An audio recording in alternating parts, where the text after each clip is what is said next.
Sir আরেকটা বিষয় হচ্ছে অনেক জায়গায় আওয়ামী লীগের অফিসগুলো খোলা হচ্ছে অনেক জায়গায় এটা আমরা চাইনি এবং আমরা যেহেতু আপনার আইনগতভাবে বলা আছে যে তাদের কার্যক্রম নিষিদ্ধ সেইভাবেই এটাকে দেখা হবে। গণতন্ত্রকে প্রতিষ্ঠা করার জন্য তিনি কাজ করেছেন। 89-এর গণ আন্দোলনের সময় তিনি নেতৃত্ব দিয়েছেন, 91-তে সরকার গঠন করেছেন।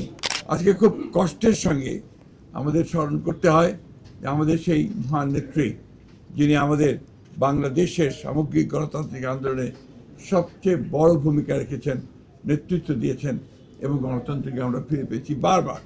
91 সালে সেই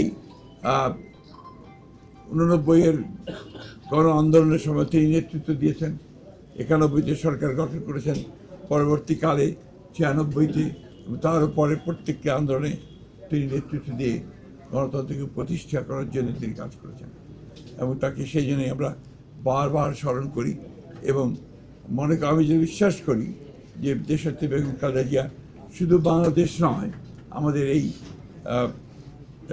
এশিয়া প্যাসিফিক অঞ্চলে গণতন্ত্রকে প্রতিষ্ঠার জন্যে যে সমস্ত নেতারা নেতৃত্ব দিয়েছেন তাদের মধ্যে নিঃসন্দেহে অন্যতম।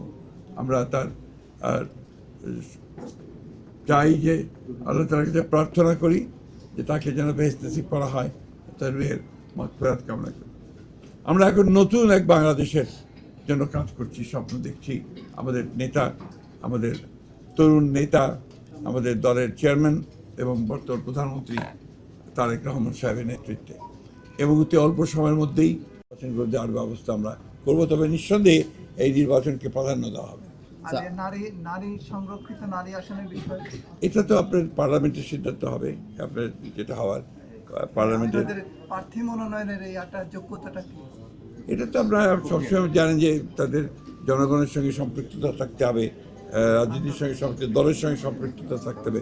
আমাদের দলের পক্ষ থেকে যারা দলের সঙ্গে সম্পৃক্ত আছেন তাদেরকে প্রাধান্য দেওয়া হবে।